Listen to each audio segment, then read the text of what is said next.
guys. Let's go. Let's get it. Let's get it. We are here for a preview show for the Saints-Chargers game at SoFi. First game at SoFi for 2025. Thunder Alley is probably going to be rocking a bit. So, hey, if you're heading to the game, go to the Pink Lot, guys. It's a great way to pregame. Yes. Yep. It's on the south side of the stadium. Go hit it up. Say what's up. Thunder Alley, Electric Avenue, they're going to welcome you with open arms. Oof, it's good. 100%. Yeah, it's always good. Let's taco about it. Let's taco about it.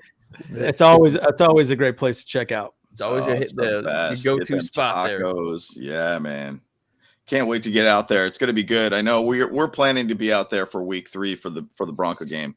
Yeah. But it's always good to see some football back at SoFi this weekend. And I did want to just kind of throw a jab out there a little bit to those Raiders fans. I thought it was kind of funny. Here's a little jab for you. You know what?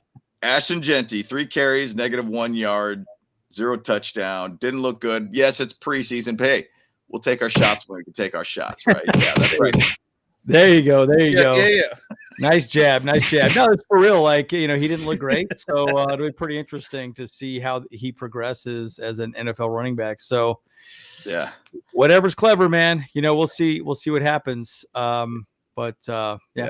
That O-line didn't look very good for the Raiders, but it was kind of a little bit of a mess. But Geno Smith only played a couple plays, I think maybe one drive, and then it went to Aiden O'Connell at that point. So it was kind of an interesting transition to just pull him out and put in Aiden O'Connell almost instantly. So yeah, Rodney Farva. Yep, Rodney Farva. All right, guys, we got plenty to talk about, and we're going to do some film study as well too, guys. So should be good. We'll break down the Hall of Fame game a little bit. You guys can, we'll sort of mix it in. Be good times. All right, guys. Yeah, let's get into it. Bull Bros. Let's go. What's up, Pyramid, man? You watching the Bull Bros podcast. Stay tuned.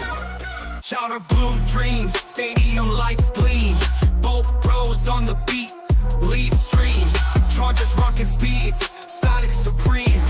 From the podcast to the field, we're a team. Charged up, both bros on the night. LA Thunder in electric delight. Bullets in the battle, sparking bright. Charged up, ride the lightning, feel the fright.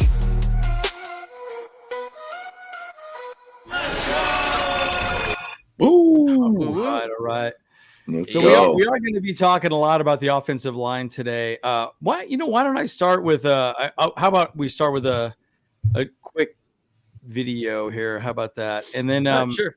I'll do everyone talk about Trey Lance and his coming out, how good was he? How good did he look?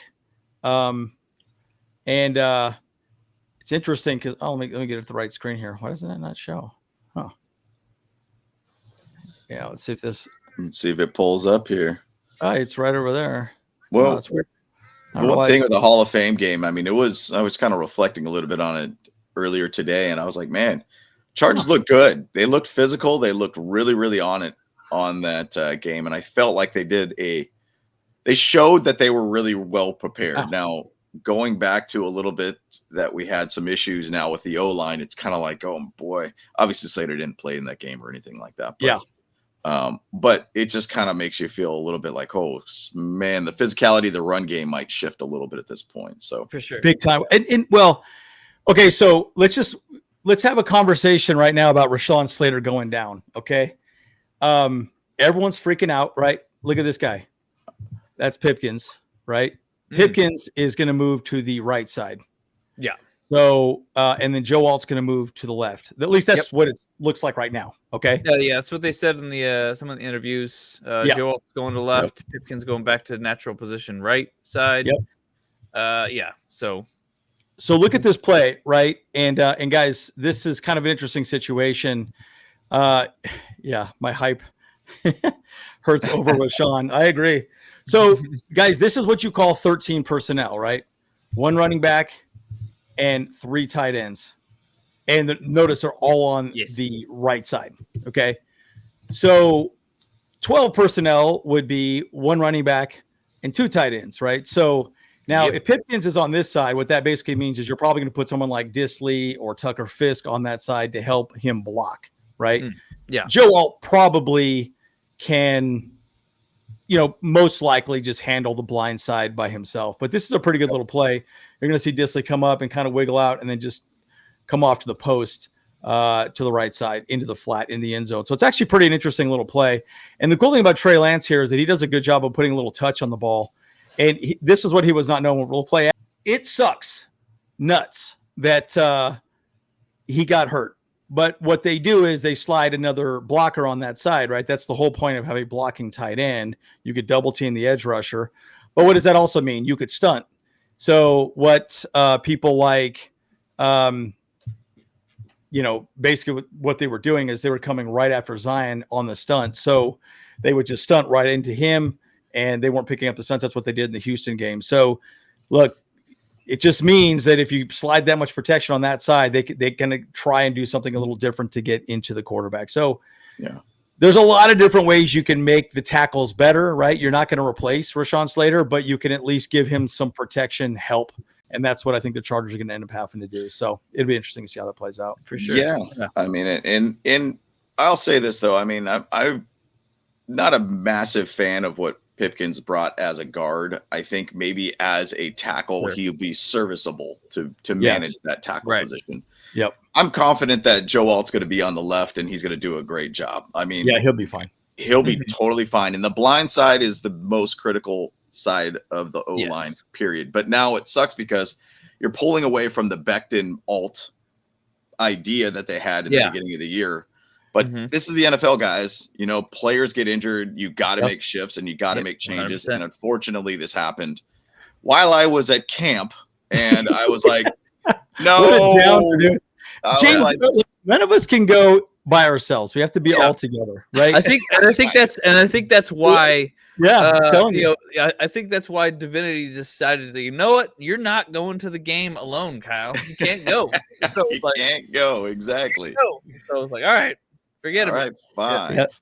So Kyle couldn't get on his flight to be out in LA, so he was going to be out there for the Saints game. Yeah, flight got totally canceled. So I'm like, well, that sucked. And I looked at all the options to try and get out there with other flights or whatever, and they were all terrible. Had 6 to 12 hour layovers somewhere and stuff, crazy. Overnight stays somewhere. I'm like, come on, man. That's it's not even worth it. So not worth it at all. But, one thing I'd also say on this too, the offensive line, right? We have a big offensive line still, right? Yes, it would be better with Rashawn Slater.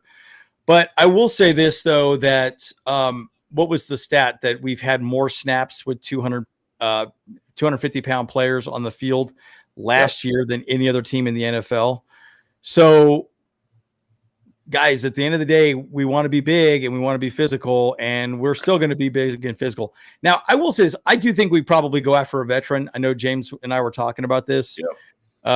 There's a few people away. I think Will Hernandez is available. There's a few other tackles. No. Will Hernandez is not available. He's not. He got re-signed with the Cardinals. Actually, he did the same day that the Slater thing happened. So, oh God, really? Okay. Oh my gosh, the irony. Yeah. Yeah. Right. Yeah. Horrible. Okay, because so there's probably not a whole lot left, but I did hear that they are trying out tackles today. I was like, today. So they are gonna sign somebody. Right. Yeah. And now again, whether they play, they're probably not going to be a starter, I wouldn't imagine, but it's so Mark Davis said Will is available. Is that Will? Judkins Willis, I think it is. He was he was like a top pick from the Browns in the 2020 draft. He has extensive experience at left tackle, whatever. So he's available, but he never really amounted to much at the Browns, though. So that's kind of like the iffy thing with him. So it was Jedrick Wills. Jedrick from Wills. Alabama. He's from Alabama.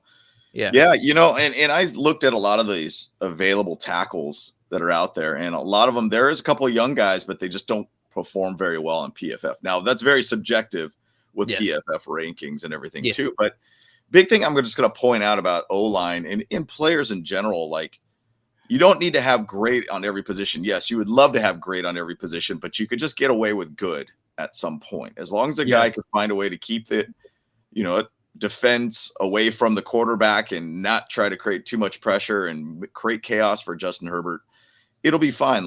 Pipkins has been with the system for a while. Now this is second year in the system, and having him, being taught by Harbaugh, very much more all around better coaching staff for him. You would hope that Pipkins would have a better year this year. Now, I will also say one thing too, and I did a little research about the situation with Rashawn Slater and his torn patellar tendon, the same issue and same injury that J.C. Jackson had. Yeah, and how that worked out for him. Oh, is that true? It is the same one. Patellar tendon. Exact same. Yes, this is the ghost of J.C. Jackson returning. Yeah, exactly. And I looked at it to think, okay, what tackles in the league that have had the same issue and came back? And it was actually Jack Conklin, Cleveland Browns tackle, tore his patellar tendon in 2021, returned to play in week 3 of 2022 season and had started 14 games with over 900 snaps. So you hope to put that on. Rashawn Slater is going to do the work in the offseason. I guarantee Ben Herbert's going to get him right and make sure that that's going to be speedy recovery and he'll be ready for next year. So fingers crossed things go well. And, I did even talk a little bit with Rashawn Slater's auntie when the injury happened too. And one thing that she first said, she said, he's got an extremely positive mind and he's going to be able to get through whatever he needs to get through. So that's the first thing that she said. So, oh no, do not bring Storm. No, gosh. I think, isn't he on the Saints? He might be on the Saints. Yeah. Oh, I got to look around for that. But either which way, O-line will get sorted out, guys. I mean, it's tough to basically see what happened there. It's Falcons. He's on the Falcons. That's hilarious. He's still on the Falcons. Okay. Well, yeah. I'll say one other thing too, guys. Like it blows. And guys, it was a non-contact injury. Like he literally was just stepping back and it happened. So wow. I mean, just what a It looked like from that video you showed me, like in what we saw on Twitter, that looked like Thule was actually coming, at him like 100% speed. It looked like, and so it kind of contributed to him, like his backpedaling, just a little bit bad step or whatever that just got hit in the wrong time. It was obviously like it's not Thule's fault, that happened. It's just injuries just happen. It was the play. So that's just how it goes. I'm sure he feels like crap though. Yeah. So it's frustrating. I think, look, bottom line, like I said, it's going to be again. We're going to be doing a lot of 12 and 13 personnel. I think there's going to be a lot of tight ends. So guys like Tucker Fisk, these blockers, Matlock will be very important. I'm curious to see how often he even plays defense at this point. Right, I wouldn't be surprised if he played a lot of offense as well. And then they use a swing tackle, right? Because then what you do is like you can use Jamari as like you could line him up as a tight end, right?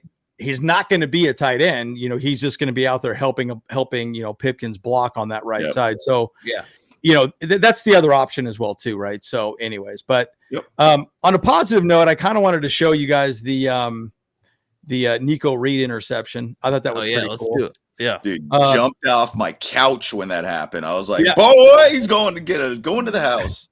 And again, on these videos, I'm kind of watching it onto the side, and then I'm kind of going to pop up and look at a couple videos. It's going to be a little all over the place, but just so you understand, I want to show you it's too high safety, right? Mm-hmm. And this is basically like he has this side of the field and he has this side of the field, right? So the other thing I would say too is which one's I think is this Caleb Murphy right here? I think this is Caleb Murphy. 50, yeah. I think that's him. Dude, he looked amazing in this game, right? So, and by the way, better than Kyle Kennard. Kyle Kennard has not looked that good up to this point. Yeah. So far not so great. Practice on Thursday too. There, Caleb Murphy had a clean pick too. Yes. And everybody was so hyped about it. Yeah. So I'm having a hard time not seeing him make the squad, even if he can contribute just to special teams to be a special team guy. Yep. But man, something's going on with Kyle Kennard. I have no idea what's going on with that. Anyways, but here's Nico Reed right here at the top. And by the way, our cornerbacks are going to be amazing. And this is, I think, Tony Jefferson right here, if I remember correctly. So the good news is he's going to, so the wide receiver is going to come out and just do an out route. The reason why out routes are so hard in the NFL, everyone says it's the hardest throw in the NFL. And I'm like, why is that the hardest throw? The problem is he's going out and it's very easy for the corner to jump the route. So exactly what you're seeing him do, he executed it perfectly. So, and the reason being is the quarterback has to throw the ball before the wide receiver even breaks, if that makes any sense, right? So he has to be available, you know, and it's going to be tough. So yeah, but watch Nico Reed right here. Tony Jefferson drops, or no, he drops 20 grand. Guess who got the most? Raheem Sanders. 50,000. Be available this game. So it's really good to see. But man, Nico Reed is that undrafted free agent guy that's really just showing out and sees the opportunity at that point. Like 100%. A lot of these players think, okay, I'm in the NFL, and you know, obviously I got people in front of me. Seize the opportunity when it's given to you. And that's the thing that I think Nico Reed has done a great job. Think of guys like, you know, obviously you could say the Hall of Famer Antonio Gates. I mean, same situation. Dude didn't even play a snap of football in college. And guess what? He's a Hall of Famer. Austin Eckler, another good example. Austin Eckler, another one that's a great one too. You could say Michael Davis too was another cornerback for us. I mean, the list could go on and on with these guys, and it's great to basically see Nico Reed out there doing the thing. I am predicting that we're going to be one of the best defenses in turnovers this upcoming season. So I'm going to put us top 5 in turnovers. No, we're going to be fantastic. Now, I think the big question mark, the big question mark for me will be whether or not our edge rushers play well, right? Like hope that Mac is healthy all season. And Thule are healthy all season. If that will be huge. If not, we could have a problem. But I think our interior and defensive line is going to be really good. Yep, I agree. And I did look at the interior D line a lot when I was at practice, and they looked pretty physical. They looked very fast. They were actually playing some drills where they were 3-on-2 type situations. Really good to watch. I mean, it was good just to see this interior D line really, really go after and just be physical. And I think this could be a very much attacking type D-line that we have this year. And I'm excited to see what Jamari Caldwell could do this game, because, I mean, he really looked great in the last, preseason game too. So, good stuff. I think it is interesting seeing how that's going to play out as well too. Now, here, I'll show you one more video. This is the follow-up. You know, Nico didn't score, but this is the touchdown to, I believe this is actually Vidal. So, but again, notice this is 11 personnel, which is interesting. By the way, not to talk about the Raiders, but they were in 11 personnel all the time. And it was, and in half the time they only had 5. So they were in like 10 personnel, right? Like literally it was crazy. Like they never had tight ends. And I kept thinking like, yes, especially when you have not a great offensive line and they're out there just like one-on-one, and look, I just think it's tough, right? But again, you got especially when you have 2 first-round draft pick tight ends out there on their team. Yeah, but they're not the best blockers though. That's the other part of the problem. But they were split as wide receivers. I'm just saying. But this is a good example. This is an RPO though, which is. He's going to basically just run it right here into this gap.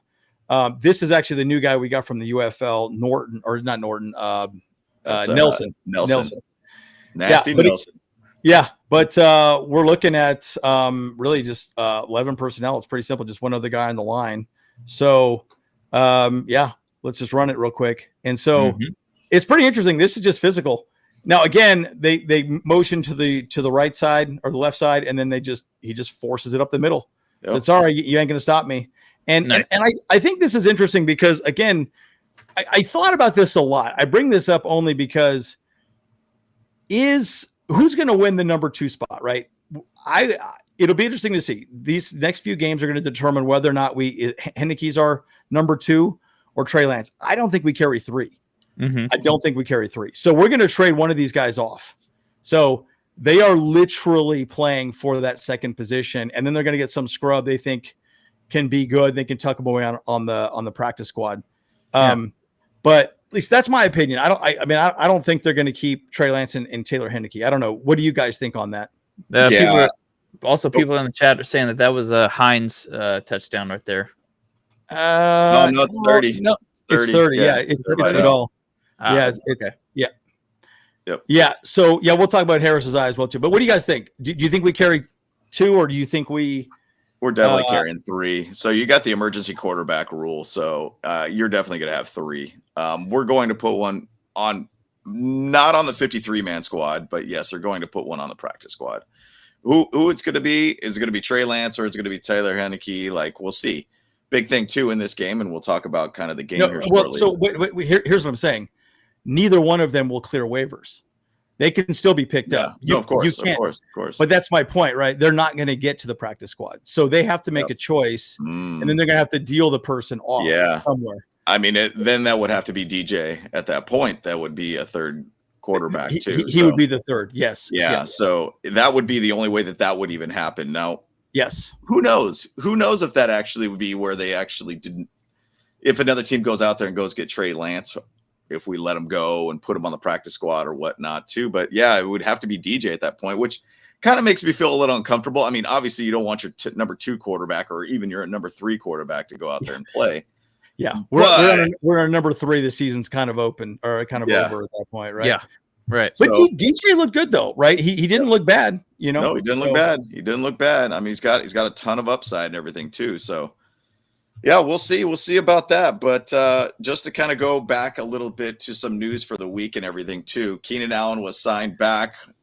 Being at the practice, it was great to see. We put up a little short of him walking out onto the field at the Bowl. And I like that LA video games. Let's go. Level up. Level up, baby. And it's great to see. And really what it does with Keenan Allen out there, brings you that vet guy that has camaraderie with Justin Herbert. The big thing too, when we were out in practice, I mean, everybody in the crowd was just yelling for Keenan Allen. We got a San Diego Charger back on the team pretty much. Yeah. And, you know, the first pass that Justin Herbert threw to Keenan Allen, like, you could tell, like, Justin Herbert was just clapping, having a great time, like pointing at him, just excited to have him back. I mean, it adds another weapon to this team. You look at the wide receivers here, it's a pretty good room of wide receivers. Young, but very good wide receivers. Now, what do you do with Ladd? What do you do with Keenan?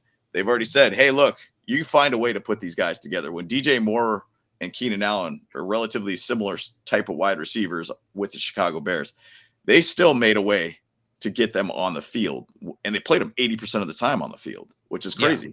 So they're going to find a way to basically spread out the love with this wide receiver group and make sure that Keenan Allen, Ladd's out there, QJ, Trey, or, you know, KLS. They're going to figure it out. They were going to figure it out at this point. So I think you go 6, because then you get Darius Davis, but it's going to be, you're not going 7.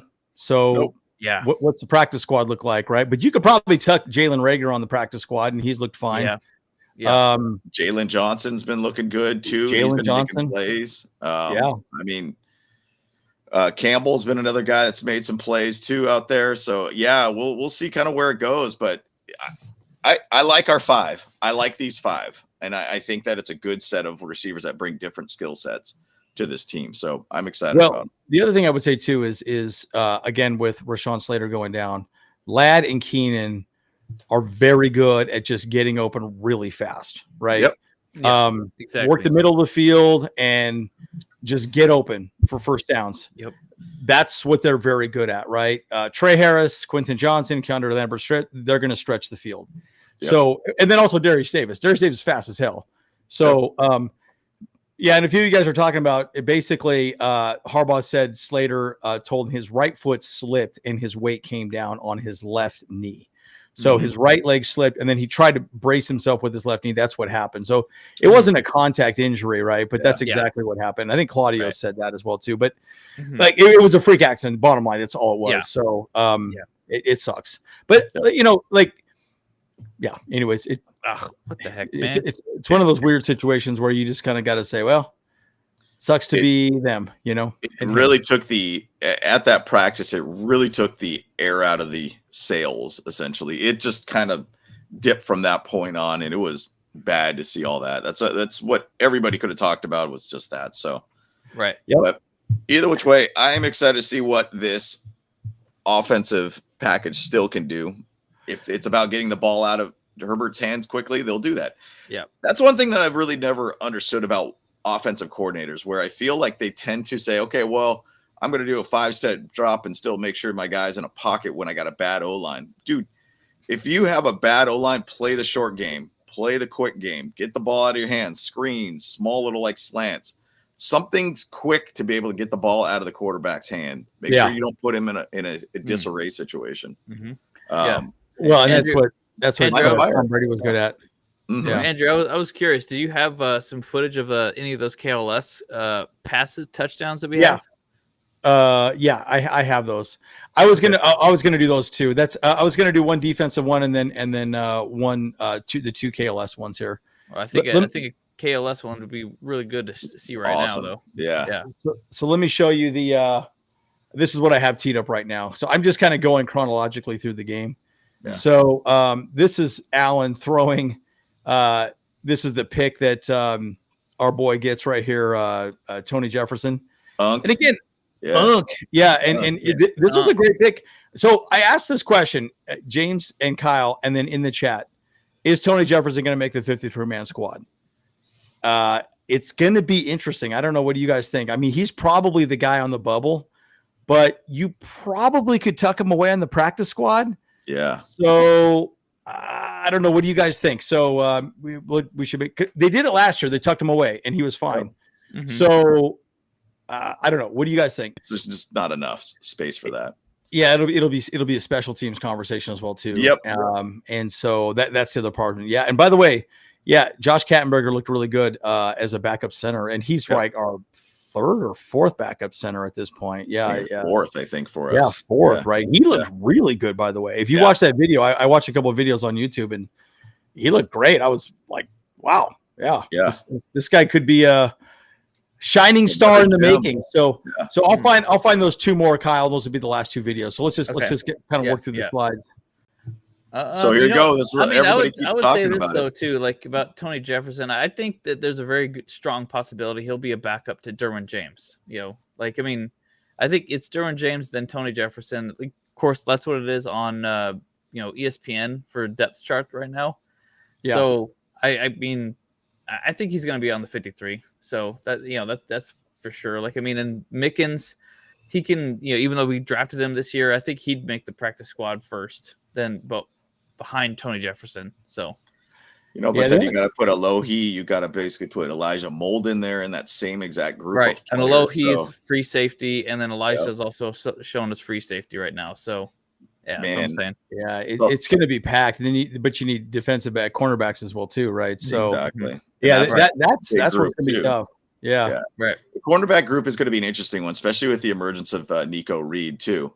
Now you start thinking about Dean Leonard. You start thinking about Dante Jackson. Obviously, Benjamin St. Juste is going to get a little play in this next game too. And then you also have obviously Tarheeb Still and Cam Hart. It's just there's going to be probably 7 cornerbacks probably on the squad, on the 53-man squad. You only got so many slots to fill, and you can't overfill some slots, and some guys are going to have to find a way to potentially be on a different team, or hopefully you get lucky and you get them on the practice squad. So we'll see. Yeah. But the one thing I would say about the practice squad conversation is that a lot of people get cleared by the practice squad. Yep. We all think they're going to get scooped up. There's other teams have players they like to, and they want to tuck away in the practice squad as well. Yep, So, they're not trying to, yes, they're looking at everybody else, but they're not going to say, oh boy, he's available. I'm going to dump this guy right now. And you got to move people off your squad as well too. So, anyways. Well, and if you're talking about looking at other players, we are looking at this player's eyeball here. And, this is for Naji Harris in the wink. And don't know if that was an intentional wink or maybe he's just trying to show things off a little bit, that's what his true eye looks like now. But, Harbaugh talked about it yesterday in a press conference saying that, hey, look, I've looked into his eyes. I've seen him. He's, he's getting better. He even has a chance to basically be ready for week 1. So sweet. We'll see. And I kind of put the prediction out there when the whole training camp, public and private training camp practices were going to be over with. I'm pretty sure there's going to be a lot of Naji Harris out there at that point. Yeah, I think he'll be out there a little bit more because, he's got less than a month now to basically get everything right. He's still working out. He's going to get his body right. Hey, we have him out there. We're going to have a very, very good, solid 1-2 punch for our running back room. So anyways, I thought it was interesting that Naji posted this and everybody kept talking about it in the chat there too. So we'll see, but it'd be good to have him out there. I'd like to be able to see him out there. Maybe he can even get into the preseason game just to kind of get his body right.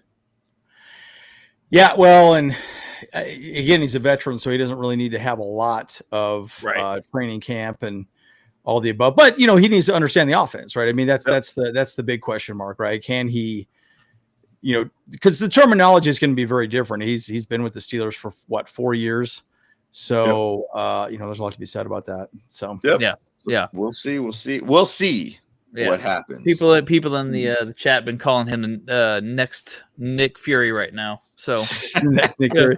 Yeah, well, he's got an eye patch. And what happened, dude? Like I don't even understand. Like, it's just, what kind of firework was this? Obviously, it wasn't a damn sparkler, unless someone shoved it in his eyeball or something like that. But did he have some illegal fireworks? Snakes and sparklers, snakes and sparklers. That's it. That's the good stuff. Yeah, the good stuff. And from what I heard, what happened was it was like almost about 1 a.m. and he was lighting off some fireworks and something happened where it exploded. And I thought initially he was at a crowd where the fireworks shot out. That's kind of what I thought it too. Went into the crowd.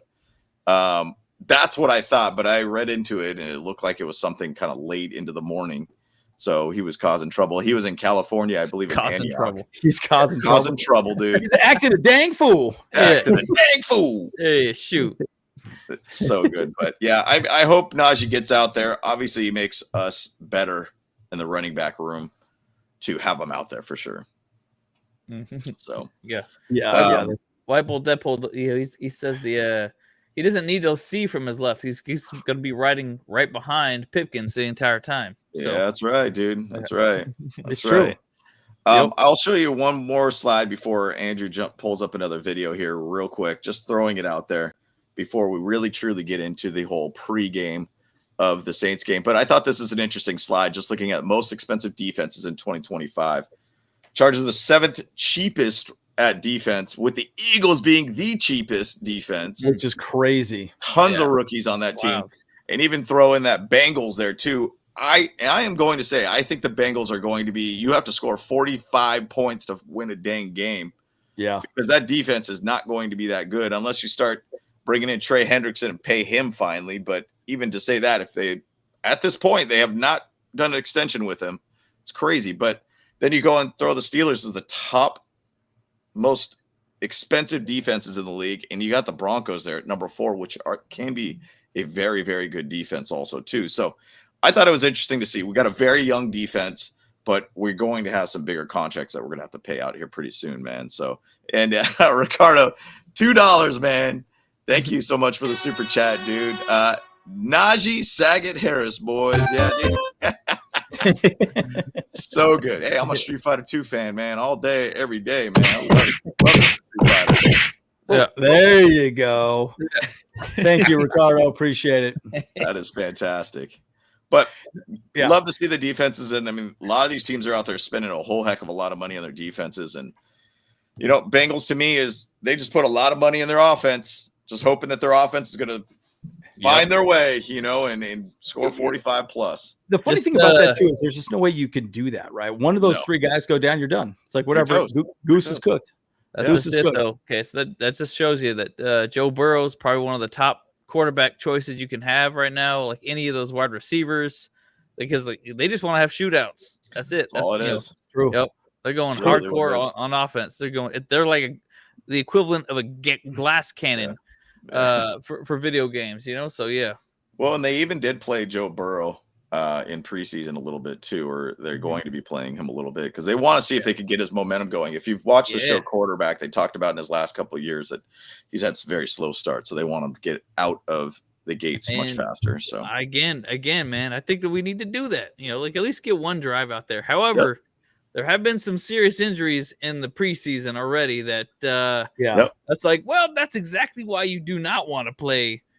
Starters in the preseason, exactly. No, do you see what happened to that guy? The Lions. My buddy sent me a picture of that. That dude I don't know the situation with him, but he got a bad neck injury and he's a mess. So just about broke his neck. It's like, good Lord. Yeah. It's a rough sport, folks. Right. Yeah. So, here's actually the touchdown from KLS here, by the way. So this is kind of interesting. Touchdown. The one thing I'll say about this immediately, this is 11 personnel, I believe. Right. So, okay. They go wide. Okay. Yeah. So this is 11. So KLS is in the X too. Yeah. Okay. So, I'm sorry. Yeah. So no, this is just 0. So you basically just have one tight end on the X. Yeah. So, so basically, you're just like, all right, here we go. Unless they moved one of the running backs, I didn't see at the beginning if it was a running back that they moved out there. No. Yeah. No. So they just did it this way, but he's complete wide side. Runs a slant, as we can see right here. And a good touch pass, too, by Trey Lance as well. Oh, no, here we go. Okay, so it's 11. Boom. So he I mean, that's amazing. And, the thing about KLS that's interesting, too, is I asked myself this question. Why do some people slip? I think he slipped with his trade portal, because he went from Penn State. I think if he stayed at Penn State, he probably wouldn't have slipped as much as he did. He was out on the field maximum, right? So a lot of these other wide receivers are going to be sitting, right? So I wouldn't have been surprised if part of the conversation that we had with, Slay, quick hitches or something like that, right? So I think there's going to be packages they kind of have, set up for these guys as well too. By the way, was the pass? I can't remember. Was the pass that they threw to KLS down the seam? Was that before or after that touchdown? I think it must have been after. It was after. Or no, it was before that one, because he only had 2 catches for a touchdown and like 48 something yards or something like that. So I think that was KLS's first catch was down the seam. And then this was the touchdown that he had too. So, but the thing is, though, if you watch Chargers Weekly too, Chargers Weekly had a great interview with KLS. And one thing that I just observed about that interview was, man, personality wise, like that is kind of to me, the way KLS's personality is the reason why you would draft a guy like that. I think that you just kind of understand like where Joe Ortiz's head's at. He wants guys that are not problems, basically. Right. And he feels like KLS is just going to be like that dude that just goes out there and balls. He kind of reminds me of like the Deion Henley of the offense, if you want to say. And shout out to Deion, by the way. He's such a cool dude all around. I saw him again. I shot a small little video of him giving a shout out to Bolt Bros again. And, just a cool guy after practice going and giving all these autographs to these kids and just willfully just wanting to do whatever you ask him to do. I'm just the coolest dude all around. But can't wait to basically see a little bit more KLS in this game. I can't wait to see a little bit more Tre Harris in this game. It's going to be a fun one to see a lot of these rookies out there. More Rondé Gadsden, please. That 5th round KLS or Rondé Gadsden, are we going to strike? Is Lightning going to strike twice? Because last year we hit on Cam Hart and Tarheeb still in the 5th. Can we do it again this year? Second year of Joe Ortiz cooking once again. So can't wait to see it, man. But KLS is an absolute stud. Heck yeah, man. Oh, big time. Big time. He's gonna be good. I really think that we need to keep him on the team for sure. Like, and I think he actually could be the replacement for Darius Davis 100%. Like, Davis is great. He's a good return person, but I don't think, unfortunately, we're not going to see him out there catching balls like in running routes so much. I mean, he does jet sweeps, but that's about it. Yep. Well, even as watching a lot of special teams in practice, Nyheim Hines has been out there quite a bit too, and taking a lot of kicks. Obviously KLS has been a guy too. KLS is a 4-3 type guy too. Like, he could run fast and he could be a very dangerous guy. If you saw yesterday in the Patriots game, first kickoff of the game went to Travion Henderson, the running back from Ohio State that the Patriots ended up drafting, took it to the house right then and there. So KLS has that nature, and I think that ability and that vision to basically be that difference maker in the kick game. Not saying Darius Davis doesn't, because he's very good, but he's not a big physical wide receiver, which is, I think, what Harbaugh wants. Yeah, which sucks, right? So ask yourself this question. I mean, they might. I don't think they'll trade him away, but could happen, I suppose, right? Yeah, but I don't know. I mean, you want him to be on the team, but the fact that he's just a widow guy, could be a problem. Oh, there we go. I found the video. Took me forever to find it here. So, all right, I'll tee that one up, and then we'll tee this one up a little later on. There it is. But this is the game day threads for tomorrow. powder blues to the whites. So going back to some of the classic. Actually, when I was at camp too, they were selling some of the socks that these guys wear. Those big old tall socks. Oh, I really? almost bought them, That's but cool. I was like, man, these are giant. These are huge socks. They're big, huh? Yeah. I was like, holy smokes, man. Like, I'm never going to wear these in Arizona ever. And obviously, they're not that type of socks anyways, but, you know. Oh, what's the matter, man? You don't want to wear no shorts and then get those socks on, man? Dude, I have not even worn one pair of shorts since I've been in Arizona this year. Like, outside of playing, when I'm outside playing pickleball, that's the only time I wear shorts. But, hey, man. but Bro, game day threads. You got to get those socks on, man. You got to get where, hey. All the way up to the knees, dude. Yeah, dude. Yeah, exactly. Yeah. So good, dude. Those videos are hilarious.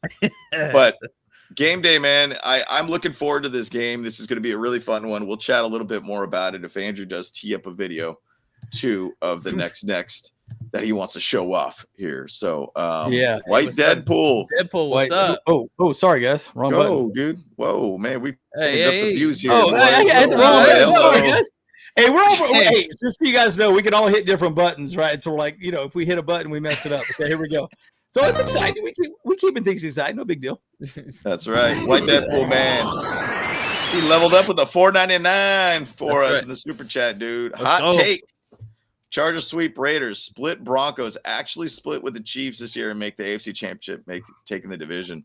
That makes sense. Yeah. First 3 games of the year is going to decide that. You know what? That's really going to decide that. I mean, if we come out of the gates hot and we go 3-0 in 3 straight division games, I could say, hey, look, I feel good about our chances with the division.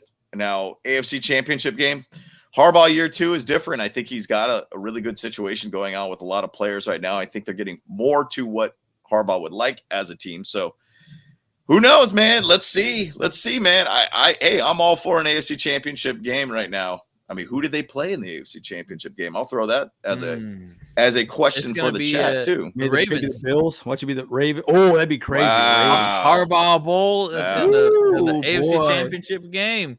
Dang, that would be crazy. That would be crazy. That would be really crazy. That's it. No, but I like that. I like that. Broncos are better. Big time. The Raiders aren't ready, dude. They ain't ready. They need probably 2 more really good drafts to really be relevant. They need a quarterback. And who knows? Who knows if their next quarterback's even going to be good, right? Geno Smith's not their future. I mean, he's a guy he's serviceable, but he's not going to be that guy. So thank you, White Deadpool. You're awesome. I really appreciate it. He's definitely not the long-term answer for them. That's for sure. Exactly. So here's the actual KLS. It was so funny. I thought I'd seen this. And again, now, what did I tell you guys about protection and all the above, right? The quarterback knows at this point he's got to get the ball out quick, right? This is not a hold the ball a long time because there's only 5 guys on the line, dude.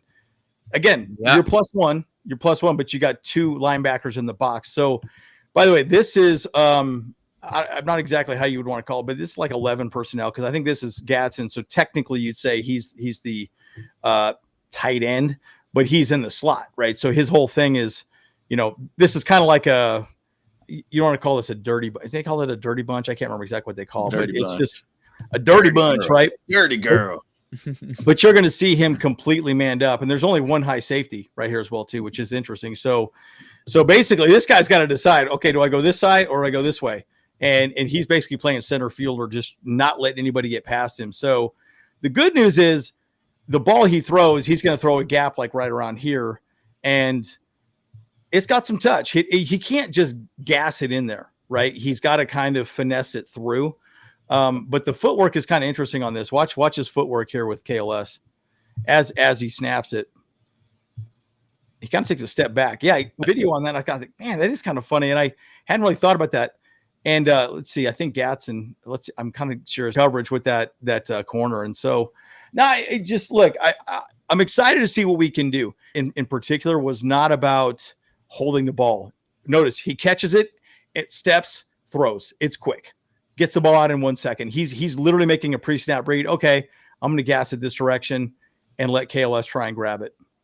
So, and KLS taking that step back, I think he was trying to see what the cornerback would do. And the cornerback actually played that well Yeah. to think if he was going to turn his hips or whatever it might be. So he's probably just trying to make that cornerback make a move before he makes his move, kind of thing. Yeah. And so I think that's what his great job of kind of just fooling him and getting open and getting over to that sideline throw. Yeah, so.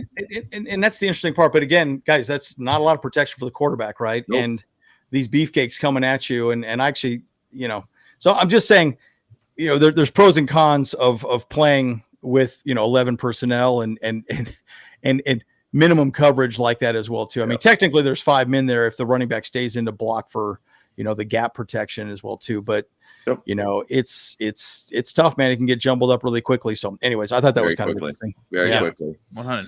Well, to finally go into the actual game that's about to happen this weekend. Wait, is it? There's a game this weekend? Yeah, there's a game this weekend. Yeah. Holy smokes! But the thing is, though, too, we got a lot of games that preseason is preseason. There's only so much that you can really talk about with this because it's not necessarily true games, but at the same side, it means a lot for the players that are playing out there to find a way to get on the squad, find and solidify their positions within the squad and everything too. And this game, Harbaugh even said Heinicke is going to be the starter for this game. And that's what he talked about even before last game too, that, hey, first game, Hall of Fame game is going to be Trey Lance. The next game is going to be Taylor Heinicke. Yep. He said all 3 quarterbacks are going to play this game. So Heinicke will start. Trey Lance will start. I think they said Heinicke's only going to have a couple drives. Kind of makes me feel like Heinicke's really the number 2 guy at this point. Just giving him a couple drives and then put Trey Lance in for the bulk of the game with DJ kind of in the latter part of the game. So you will see Heinicke out there. He will start this game. I'm interested to see what his O-line looks like. They did say that Zion's going to start at center with this one too. Are they going to put Pipkins out there? Are they going to try to put even the starting O-line potentially out there too, just to see if they get a couple snaps?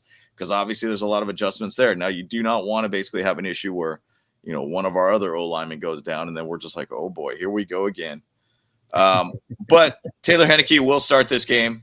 So he will basically be the starting quarterback for this game. Now, sweet. And again, I think it kind of goes back to what we were saying too, right? They're going to choose between Heinicke or Trey Lance as the number 2. And then whoever doesn't make the squad, whoever's not the number 2 is going to be traded off, or somehow moved away. Right. And you can't tuck either one of those guys away on the practice squad. I just don't see, I guess anything can happen, but I kind of doubt it, so because again, it's too easy to grab somebody off waivers. Right. And so I don't know, what do you guys think in the chat? Do you think I'm a little off on that? Do you think Heinicke could make it to the practice squad, or I don't think Trey Lance will. I mean, the 3rd pick in the NFL draft one year. Right. And you might say, well, hey, he's looked good. And he doesn't play for my team, but I don't know. I just think, I think these guys are too high profile to just get tucked away on a practice squad. Now, DJ Ungalele, no problem. I think he'll most likely just be tucked away, no issues. But one of these other guys, I don't know. I mean, that's just yet to be said. I mean, it's possible that Trey Lance could get tucked away, and then DJ Uiagalelei. He can just say DJ. We'll say DJ. DJ. Of course, DJ, you got Derwin James too. Yeah. DJ, in the broadcast they say Uiagalelei is what they say. Something like that. Yeah. That does not even make sense either, though, man. It doesn't. Yeah, it didn't sound right when I heard that too. I was like, wow. I don't know about that. Anyway, hey, people are just trying. They're trying. Okay, they're trying. Yeah. White Bull Deadpool said it right here. It's ooh la la la la la la la la la. That's perfect. Yeah. But anyways, it'll be interesting to see all 3 of them play as well too. So obviously, I'm a lot better than Stick right there, number 2. Is Stick even in the league anymore? No, I think he's actually with the Falcons. Yeah, I think he's also with the Falcons. Yeah. But I'm excited to see them out there. I'm excited to see what Taylor could do. Falcons. I mean, there is that battle for 2 at this point. And, shout out to Trey Lance for the last game. He looked great. Now, what is he going to look like with basically the number 3s, if you want to say, of 3rd O-line and receivers and everything too. So we'll see where it goes from there. Now, to go further to the next slide for the game tomorrow, they got a quarterback situation going on over there at the Saints. So, and they are starting Spencer Rattler, the local boy here in Arizona. If you watch that show, right, where he was on Netflix, I believe, and he kind of just reminded me of a version of like Patrick Mahomes, the way he kind of carried himself and everything too. But he thought he was the man and everything too. And he obviously bounced around quite a bit through college rankings and everything, but he was a very top tier recruited guy. And he did have some starts last year. So this is the Saints' first preseason game. And they officially said that it's going to be Spencer Rattler starting this game. And then second quarterback will be Tyler Shough, which his last name doesn't make any sense because it looks like it says slow and everybody says Shough. Yeah. I don't know. I don't get it. I thought the same thing. Yeah, for real. So we'll see where it goes from there. But they have to figure things out at the quarterback position. And it's crazy that they still haven't figured that out with Kellen Moore basically being the head coach. You would assume that he would kind of figure it out and keeping that competition open. Are they going to go with a guy that's more experienced versus a guy who's Tyler Shough, who's like 25 years old, the first year going into the NFL, and choosing Tyler Shough over Shadir Sanders too? And Shadir didn't play bad at all with the Browns. Everybody in the crowd, I was kind of watching a little bit of like the highlights of that game for Shadir Sanders, and the crowd just seemed like, oh my gosh, we got our guy after we have 6 quarterbacks on this team. Finally, like it trips me out, but there is definitely something brewing here with the Saints. They got to figure that quarterback situation out. I mean, I don't think they're going to have the best of season this year, in my opinion. There's too much shifting going on with that team, and especially if you don't got a quarterback, it's not going to go well for you. And they also don't have a defensive coordinator. You know, Brandon Staley's just going to confuse the hell out of them. We already saw what he could do. Like, come on. Yep. Oh yeah, it's a no. What did he call it? Pattern match zone coverage. Like, what the hell are you talking about? Like, what is that? Yeah, come on. Nothing. That's nothing. Yeah, he's just trying to be an inventive guy. I think he's trying to figure out his own like scheme so he could be, have his pedigree of his defense somewhere or another. Yeah, it's exactly nuts. But this game though is the return of Kellen Moore and booty stank Brandon Staley. Booty stank. To the point. Here it is. There's the slide. Hey. Kellen Moore's out there, and they've been practicing out in Irvine too. So they've been in Southern California this whole time. So it is the return for both of them to Southern California at this point. But Kellen Moore obviously has been a hot commodity as a head coach for a while. Even with us, it was a lot of talk about him and him getting a chance. And he goes out and wins a Super Bowl as an offensive coordinator with the Eagles and did a great job over there. Sure. Scheming up Saquon Barkley to make things happen. Now, being a head coach is totally different than just being an offensive coordinator. Does anyone know if he's actually going to be doing offensive play calls, or is he just going to be head coaching? Essentially, I think he still will be the offensive play caller for this team. Doug Nussmeier, who was also with the Chargers, is also a part of that offensive side of things too. So he will probably still be the offensive coordinator in this one. And that's something that we could definitely keep an eye on within this game too. But I'm pretty sure that's what's going to happen. I'm going to give this one to him then. That's a total jackass move. You can't do that. Like, look, man, like I know you're a new, fresh off the boat kind of like offensive coordinator. Yeah, man. Fresh off a good win, whatever like that. You can't be a head coach and do both sides of that. You just gotta delegate that kind of stuff. Well, Andy Reid does it. Andy Reid does pretty good with that. Andy Reid is also like a 50-year veteran as a head coach, though. So like, I mean. Well, Staley's obviously going to be calling the plays as well too. But I think Staley ran the defense as well too. Yes, he did. And look what happened with the Chargers as a head coach and doing the defensive calls. Yep. Yeah. Daniel Popper constantly asking, "Hey, so you're doing pretty terrible. You gonna still call the plays?" Yeah. He's like, I'm still gonna do it. You don't have to ask me that again. He's like, okay, buddy. So I'm gonna ask you. Guess what? I'm gonna ask you again. Question: anybody else gonna be calling the plays? Are you gonna keep calling the plays? First question. Meet me outside, Daniel Popper, right by the flagpole. It's gonna happen. We're gonna do this. That's right. Oh man, I would love to see that. Shoot. So good. Oh boy. So good. But to everybody's point there, the return of a lot of Chargers to this game. Brandon Staley is going to be there. Booty Stank is going to be there. And, we know his defense so well. And a lot of our players know his defense extremely well. And actually, Chris Rump is also on that team. So there's talk of the rump shaker at this game. So there will be familiar faces there. You will notice a lot of Chargers coaches and, head coaches and offensive coordinators will be at this one. So, and even players, obviously, too. So, yeah. I think it's going to be an interesting one to see. And I think I'm interested to see what Brandon Staley is going to look more as a defensive coordinator again. Yeah. Did he learn anything? Did he learn anything? That's the thing that I want to figure out, because not a chance. I see, look, I'm kind of on your side on this, Kyle, because, there was some talk that he just always acted like the smartest man in the room. And, pride cometh before the fall. And like, dude, he was never wrong. He did the same thing, and remember, like at the Niners, he was there, like he was like the assistant head coach and head coach. Yeah. And then coordinator's advisor or something weird like that. Totally dragged the Niners down into the depths of hell as well. Yeah. I mean, okay, you can't say that. That was an injuries though too, but Christian McCaffrey going out like as always. So I don't know. Yeah, but I'm just it's booty stank. That's booty stank there. he booty stank. He booty stank that team. Yeah.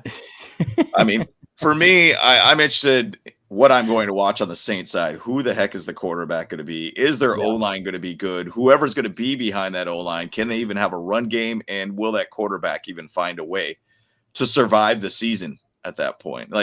And I've been saying for a long period of time, and going back to the quarterback conversation with the Chargers, I mean, what if they are let go or trade off Trey Lance if they feel that they could get some value and give it to, Kellen Moore to work with him? I mean, Kellen Moore did a good job with Jalen Hurts and Saquon Barkley at the Eagles. I mean, Jalen Hurts is kind of a serviceable quarterback that requires a running game to make his game work out well. And he did a phenomenal job last season.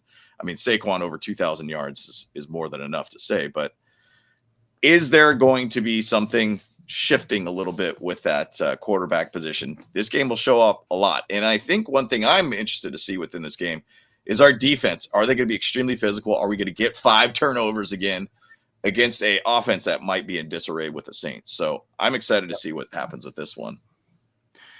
Yeah. No, I think that's good. It'll be very interesting to see what happens in this game for sure. I just think that there's a lot to be said about it. I think that a lot of it's going to be very interesting. I'm just excited to see what happens. Mm-hmm. I think you might have said something, but not anything. No, it's I'm thinking about. That was a. I know why, because I'm over here trying to I was doing something as I was talking here too. Yeah. It's like, great point, Andrew. Take it over, Cal. Take it over. Yeah. Awesome play. So I mean, just kind of thinking about sort of something else, Yeah. Let's talk. Well, and you can gather your thoughts, my brother. So yeah. So I'll do it on my final thoughts. I know we're at an hour right now. We're at an hour. So I mean, when it comes to the offensive line, I was initially saying that we probably should. I would have wanted to move Jamari Sawyer into left tackle because he had a pretty dang good year in 2022 to fill in for Rashawn Slater at that year and stuff, but. At the same side, I think it would actually it's probably the better money move for sure to move Alt to left side and then put Pipkins up at right side, because I mean obviously we're still at this point too, like we were saying, hey, maybe we should get rid of Pipkins and stuff like that, Good thing we didn't do that because goodness gracious, like we at least have some stability now on the right side because Justin Herbert's used to him working on that side. And I think Alt's going to do amazing on the left side for sure. So it'll be totally fine. Yeah. And so when it comes to this upcoming game tomorrow, hey man, I know it's a preseason, but all these players that are on the field doing this thing, they're all trying to earn a spot, not necessarily just for this team, the Chargers. They're also earning a spot to get looked at from other teams as well. So I'm looking forward to seeing it, and I do believe I will be trying to stream the game on Twitch, and so I'll have it up and I'll be on the screen, whatever, doing live reactions to the thing. So if you want to come join me and try out this little experiment, be my guest. Please do that, and we'll have a good time. At least until we get clapped by the NFL and get pulled down.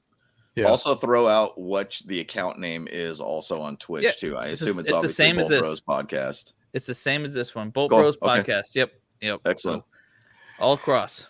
Yeah. So and what I was pulling up was actually the thing I just threw out there as well too, guys.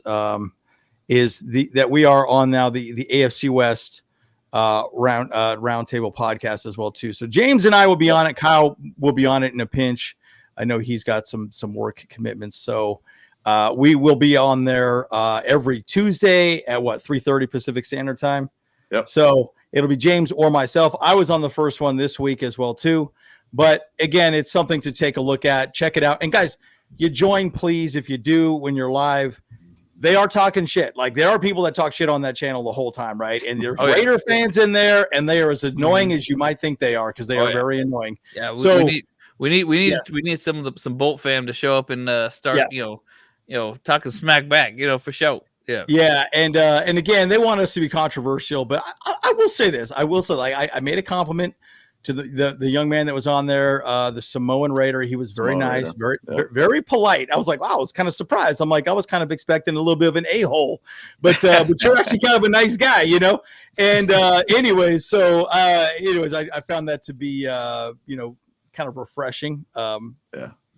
Compared to a few of the other Raider fans that I have met in my lifetime. So, but anyway, but I will say it's all puppy dogs and butterflies right now. Everybody feels good. Everything feels great. Everyone's undefeated right now. So that's true. That is true. So it will progress over time. So if you can jump in and help us out, that is a good thing. So, again, the more you chirp in there, the better it always gets as well too. So anyway, that was my plug. That's why I was distracted. I was pulling up this stupid link and I'm like, oh crap. And anyways, I had a thought and then I lost it. I was like, oh, the link didn't work. Anyways, you're welcome. You, James. But hey, I'm looking forward to this game this weekend. Game is an evening game, so it's essentially a primetime game on Sunday. So it's 5 p.m. Pacific Standard Time, isn't it? Really? No, I think it's like a 1:00 game for us. Are you sure about that? Because we're going sure to the game, right? Are you sure about that? I looked it up, but I think it said 2 p.m. I'm pretty sure it's Mountain. evening. Oh, 105. Well, excuse me, 105. Okay, yeah. For some reason, I saw it 5 p.m. for some reason. Yeah, but it's 1:05 p.m. tomorrow, so Pacific. It's going to be in Pacific Standard Time. So going to be a fun one. I swear it was going to be an evening game because I looked at the whole schedule, but I guess there's been a lot of games all throughout the week. I'm glad I called you out on that one. You would have been sitting there like, oh, where's the game at? Like, I think it's the game at. What's happening here? Oh, you missed it. You missed it, bro. Shoot. What's going on with you? Yeah, I thought it was 5 p.m., man. All right, well, it's good. So we will go live after the game, too, and just kind of doing a small recap of the game, kind of what was good, what was the bad, and everything, too. So I'm looking forward to it. It's always good to see some Charger football. Yes, sir. It's going to be exciting. Let's see how the 2s and 3s look against a couple of old, friends. We'll see how it plays out. So it'll be exciting. Can't wait. Can't wait, boys. So all right. Perfect. Well, we will see you guys after the game tomorrow, and we will go live once again together. So 100%. Perfect, guys. Okay, we're the Bolt Bros. We'll see you guys the next one. All right. Bolt Bros. Let's go. Hey, what's up? Cameron Dick here watching the Bolt Bros podcast.